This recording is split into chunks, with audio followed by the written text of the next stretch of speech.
Let's talk marketing. It's the one thing that every business needs. Big business, small business, medium business. And it can be so frustrating because marketing strategies are always changing. So today we go to the expert to hear more on how you can market your small business. This is Charleston Women Podcast, where you can meet like-minded, strong, independent, professional, and inspiring local women. This is Charleston Women Podcast. Our next guest is Vivian Walton. She is with the Seasoned Marketer, and she is here to tell us about how she can help small businesses better market themselves. Vivian, thank you so much for joining us.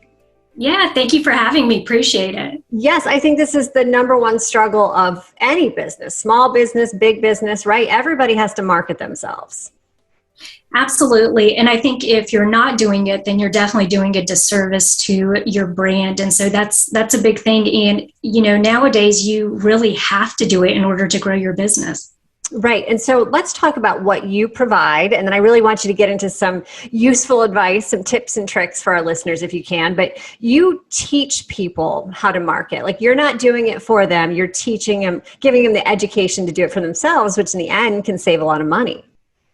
Absolutely. So what I hope to be is a resource to small business owners who are running their day-to-day operations, and really marketing is going to be somewhat top of mind to them, but they just don't have the time to dedicate and sit down and go through all of the Instagram updates and what they should be doing on Facebook and, how to use a local printer to really benefit them. So what I'm hoping is to connect the dots for them to do all of that research, package it into weekly videos or blog posts. And that way, all they have to do is read through it and grab some of those, tools, tips, and tactics.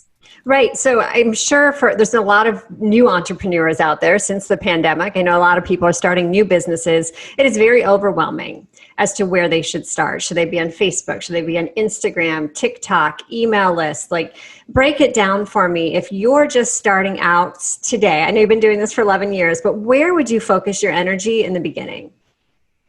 Yep. So I think first and foremost, any good marketer is going to tell you that you really need to have your vision and your mission and your values set forth. So I think that's a good solid foundation so that you can decide which platforms are really going to benefit you the most. And really, there isn't a blanket response. Depending on what industry you're in and what products and services you're selling, you're going to look at the different platforms that are available to you. So Instagram, Facebook are obviously some of the free tools that you can use right now. It's not cost prohibitive. You could jump on there right now and get started. The only thing is you want to be sure that you're utilizing them in a way that is going to translate into actual sales. Mm-hmm. So, you just want the focus to always be on the product and service. What is the biggest mistake that you think people make when they start out? Is it not doing that legwork up front? It's about their mission and values? Yeah, I think it's really in focusing on some of what I call the vanity metrics. So obviously, we beat ourselves up if we, I often joke when you have people that will post something and maybe they'll only get like 5 likes or something, and they go in and like take it down because they're thinking, oh my gosh, like that's embarrassing. I didn't get enough engagement. So it takes time to build all that. So I think really, it's not focusing so much on those vanity metrics, but really the metrics that are bringing home the money. So the stuff that's actually your bottom line profit and revenue. Podcast advertising is the new way to reach your best audience. Podcast advertising gives your business a voice of authority. Be heard. Advertise on one of our podcasts. Visit carolinapodcasts.com or call 843-345-7012. You're listening to the Charleston Women Podcast. All right, so you have started this business, the Seasoned Marketer. I want to start with some of your freebies. I know we can go to your website and you have freebies that we can download to get started. What are you offering? Yep. So right now we actually have, I have a SEO audit checklist. So basically you could go in and on your website, search engine optimization is a big thing that you should be doing if you have a website. It gives you some practical, just like checklist things that you want to be looking for, whether that's speed of your website, making sure that's mobile friendly. That's a big thing that, you absolutely have to do these days. And then also I have a Instagram analytics download that they can look at and kind of walk through to see what all they should be looking at on Instagram. So what type of metrics they should actually look at besides just the follower count. Right. You worked in healthcare for a lot of years. From working for a big corporation and now you're working with smaller businesses, are the principles the same? Are you taking those big ideas of people that had $1 million budgets and using them in a similar way for small corporations or small businesses? Yeah, absolutely. So I think marketing is marketing across the board. No matter how big or how small your budget is, you're still using some of the same tactics to get your name out there and really try to draw interest and awareness to your business. And so it's the foundation that really I think is it's applicable across any size business. All right, let's really get into the nitty-gritty, if you will, for someone who's trying to establish a marketing plan or, revamp things. What's that process look like for you? What's the first step?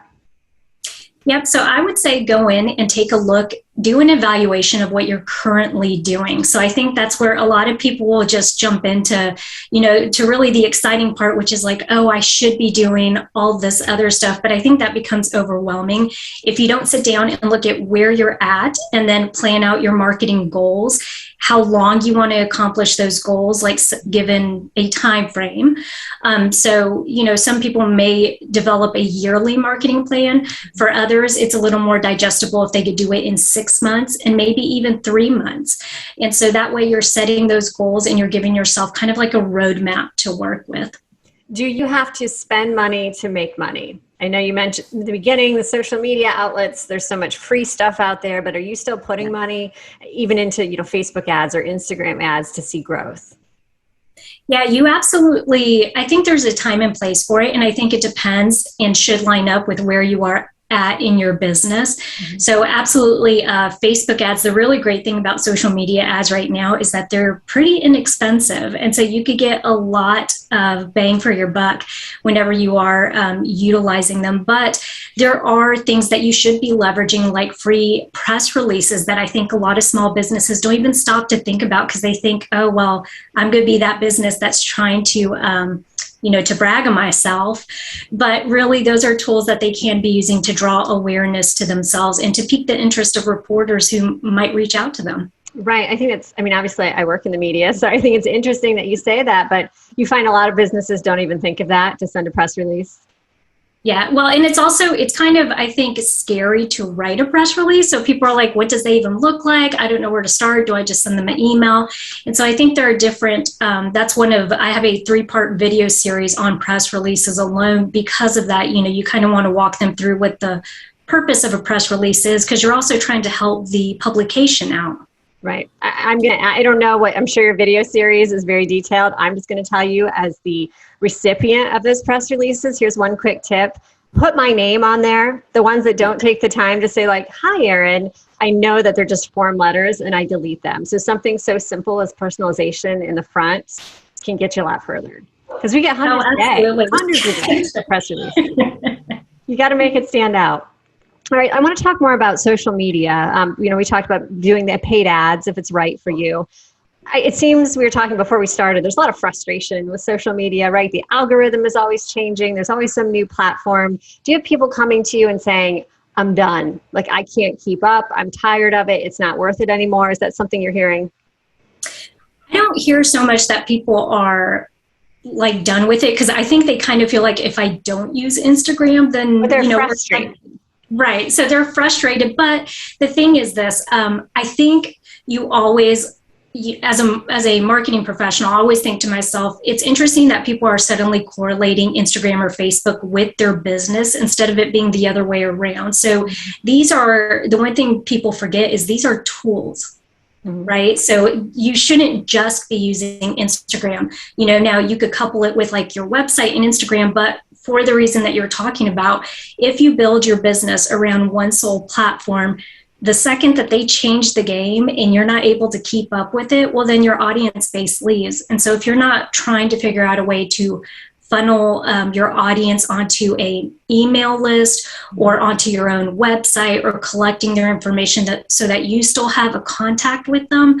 Even if Instagram were to go away tomorrow, then you're doing a real disservice to the business, I think. Right. What's an actionable item that you would like our listeners to take away after listening to this conversation? One thing that they could really think about and maybe implement tomorrow. Yep. So I think probably evaluating what they're doing platform-wise. So I think gone are the days where, I think as business owners, we're thinking, gosh, I have to be on every platform in order to build a good audience base.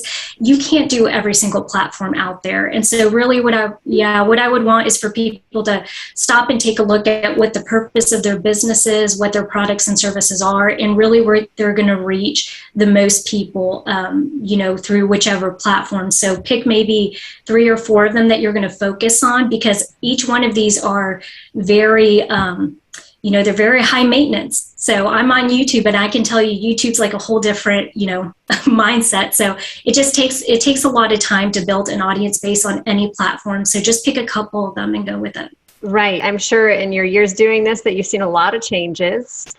Do you have any predictions for the future? What's the future of marketing look like? Any trends, anything that we should plan for? If you had a crystal ball, what can you see? Yeah, so I definitely don't have to tell you, but video is definitely where it's going to be at for the next couple of years, I think, for sure.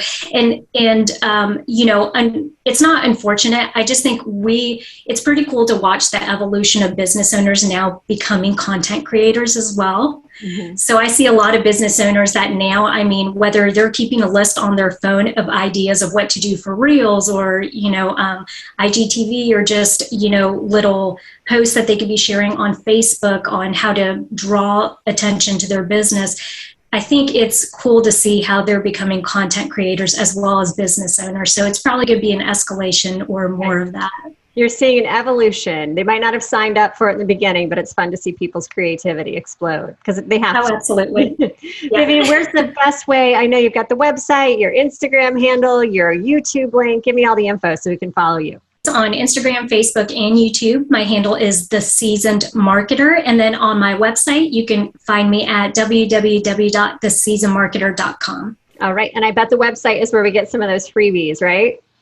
Absolutely. Blog post as well. And then also any of the updates that I'll have. I'll be launching a membership site soon where small business owners can go on there and sign up for a membership service. That's so exciting. I'm signing up, getting on your list, Vivian. I can't wait. Thank you for your time.